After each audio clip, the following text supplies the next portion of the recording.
그는 어머니의 꿈을 접고 어머니의 바람대로 농부가 되지 못했습니다. 다른 사람들과의 관계가 너무 복잡해서 평생을 혼자 살았어요. 그는 연금술에 관심이 있었고 역사상 가장 유명한 과학자 중 한 명이 되었습니다. 네, 우리가 알고 있는 현대 물리학을 형성한 영국의 물리학자이자 수학자인 아이작 뉴턴에 대해 이야기하고 있어요. 뉴턴은 1643년 울스토프의 작은 정착촌에서 태어났습니다. 아이작 뉴턴이라는 같은 이름을 가진 그의 아버지는 아들이 태어나기도 전에 세상을 떠났죠. 비슷한 시기에 피렌체에서는 또 다른 뛰어난 과학자 갈릴레오 갈릴레이가 마지막 숨을 거두었습니다. 뉴턴은 자신이 훗날 갈릴레오의 아이디어를 이어받아 전설적인 업적을 남기게 될 줄은 거의 알지 못했어요.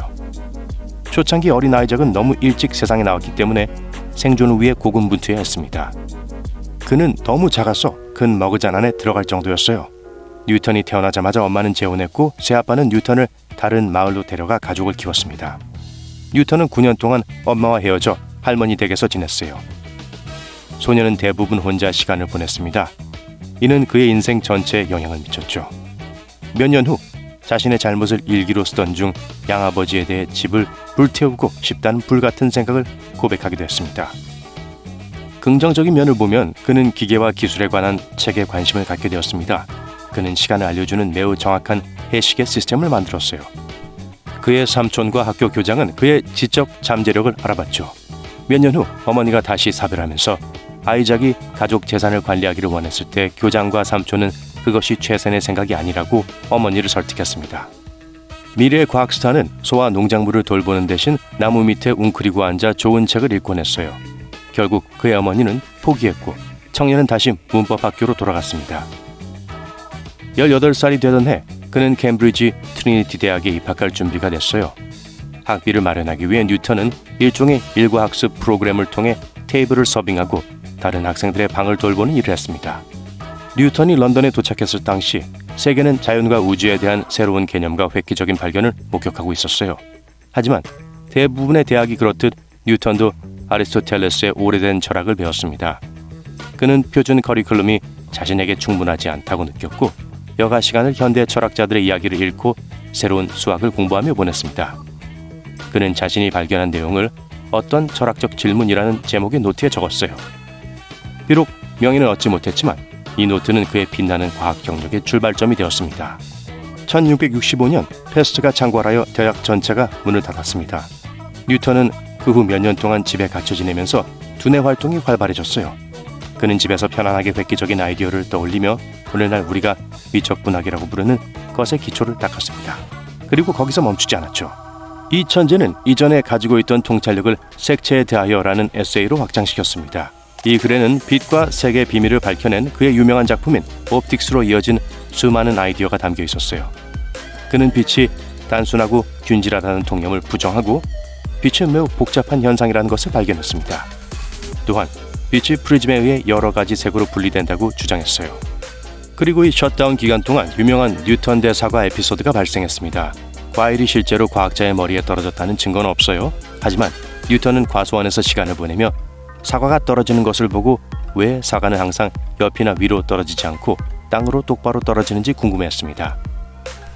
별것 아닌 것 같지만 그 작은 생각이 만유인력의 법칙에 초석이 됐습니다. 하지만 세상은 뉴턴의 머릿속에서 일어난 이 놀라운 발견에 대해 전혀 알지 못했습니다.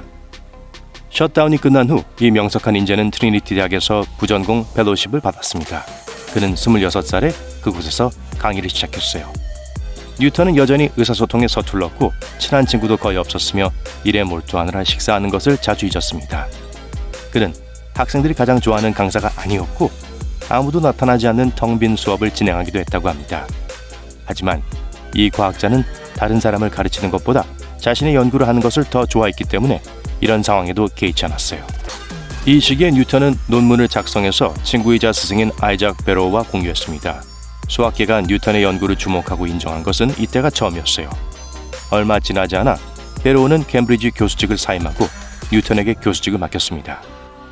그의 발견과 업적은 런던 왕립 학회 덕분에 전 세계에 알려지게 됐어요. 그들은 뉴턴의 발명품인 최초의 반사 망원경에 대해 알게 되면서 그를 알아보고 그에 대해 관심을 갖게 되었습니다. 이전의 망원경은 렌즈를 사용해서 빛에 초점을 맞추었기 때문에 이미지가 왜곡됐었어요. 뉴턴의 발명품은 거울을 사용했기 때문에 이미지가 훨씬 더 선명해졌습니다. 이 과학자는 어떤 비판도 견디지 못하고 자신의 연구에 대해 감히 나쁜 말을 하는 사람들을 용서하지 않았어요. 어느 순간 다른 사람들의 비판 때문에 그는 6년 동안 완전한 고독 속에서 지내야 했습니다. 그의 가장 큰 지적 라이벌은 과학자이자 철학자인 고트프리트 라이프니츠였어요. 두 사람은 누가 미적분을 발명했는지 결정하지 못했습니다. 뉴턴은 1660년대에 자신의 버전을 개발했지만 너무 비밀스러워서 세상에 알리지 않기로 결정했어요. 10년 후 라이프니츠는 자신만의 미적분학을 공식화했고 다시 10년 후에 미적분학을 출판했습니다. 뉴턴은 라이프니츠가 자신의 미발표 저서를 표절했다고 비난했습니다. 라이프니츠는 자신이 독자적으로 연구 결과를 도출했다고 주장하며 뉴턴이 실제로 자신의 출판물을 훔친 사람이라고 주장했죠.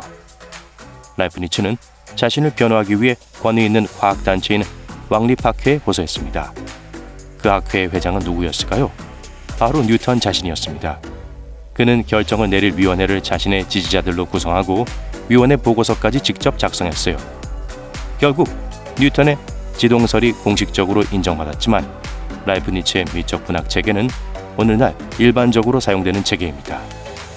아이작 뉴턴은 세상을 떠날 때 유언장도 남기지 않고 약 1000만 단어에 달하는 방대한 저작물을 남겼는데 이는 소설책 150권을 채울 수 있는 분량입니다. 이 서신과 메모 원고에는 놀라운 과학적, 수학적 업적이 페이지마다 담겨 있어요.